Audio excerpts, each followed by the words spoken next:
Assalamualaikum warahmatullahi wabarakatuh. Bismillahirrahmanirrahim. Aku melihat dalam mimpi ini Presiden Amerika berkunjung ke Israel. Lalu aku berkata pada diriku sendiri, pasti ada sebabnya kunjungan ini dan aku harus mencari tahu alasan kunjungan ini. Aku kemudian mengenakan sepasang jas dan terbang ke Israel dengan menggunakan sebuah mesin terbang yang menyerupai pesawat. Presiden Amerika dan Perdana Menteri Israel berkumpul di sebuah gedung untuk bertemu. Lalu aku berkata, aku harus masuk ke dalam dan jika Allah menghendaki maka tidak ada orang yang akan mengenaliku. Aku menyebut nama Allah dan masuk ke dalam. Tidak ada yang menghentikanku kerana mereka mengira aku adalah bahagian dari pertemuan tersebut dan aku adalah ejen dari sebuah badan intelijen. Ada sebuah ruangan besar dalam gedung itu dan ada banyak orang di dalamnya. Aku hanya terus memerhatikan Presiden Amerika dan Perdana Menteri Israel. Mereka berdua pergi ke sudut sebuah ruangan yang berdekatan sebuah lemari. Aku mengikuti mereka dan melihat mereka duduk di sana dan mulai berbicara.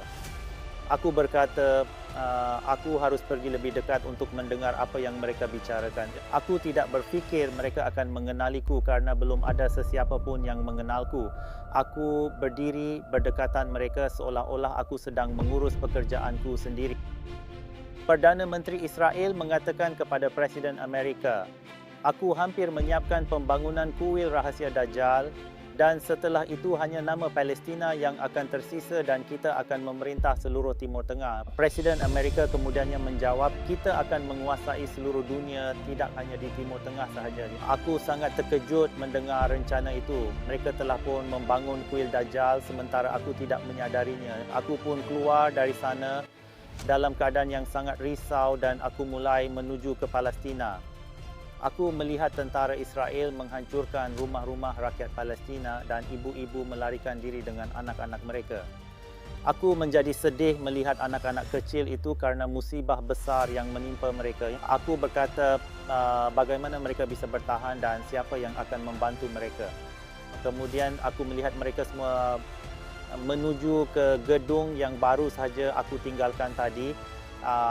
Aku berkata kepada mereka, mengapa kalian pergi ke tempat di mana rencana pembantaian kalian dilakukan? Seorang wanita berkata, ke mana kami akan membawa anak-anak kami ini? Kami tidak punya pilihan yang lain. Mereka mungkin akan membunuh orang dewasa, tapi mereka mungkin akan melepaskan anak-anak kecil. Aku menjadi lebih sedih setelah mendengarkan ini. Aku berkata, orang Israel itu sangat menindas dan kejam dan mereka telah pun membuat rencana untuk menghabisi semua orang. Aku segera naik pesawatku dan pergi mencari kuil Dajjal supaya aku bisa menghancurkannya sebelum kuil itu selesai dibangun. Aku kemudiannya menemukan kuil Dajjal itu. Bangunannya berwarna coklat muda dan ternyata pembangunannya sudah selesai. Setelah melihat ini, aku berkata, sesuatu akan terjadi dan sebaiknya aku keluar dari sini. Sebaik sahaja aku berpaling, tiba-tiba terjadi ledakan besar yang menyebabkan badai pasir dan debu mulai menyebar ke mana-mana. Bangunan-bangunan yang besar musnah dan rumah-rumah kaum Muslim mulai mengalami kerusakan yang dahsyat. Aku memikirkan tentang anak-anak itu dan mulai mencari mereka di tengah badai, tetapi badai itu terlalu besar dan dahsyat sekali. Badai itu terlalu dahsyat sehingga cahaya matahari pun tidak dapat mencapai bumi dan suhu bumi juga turun sangat rendah dengan mendadak. Aku melihat para wanita dan anak-anak itu dari jauh.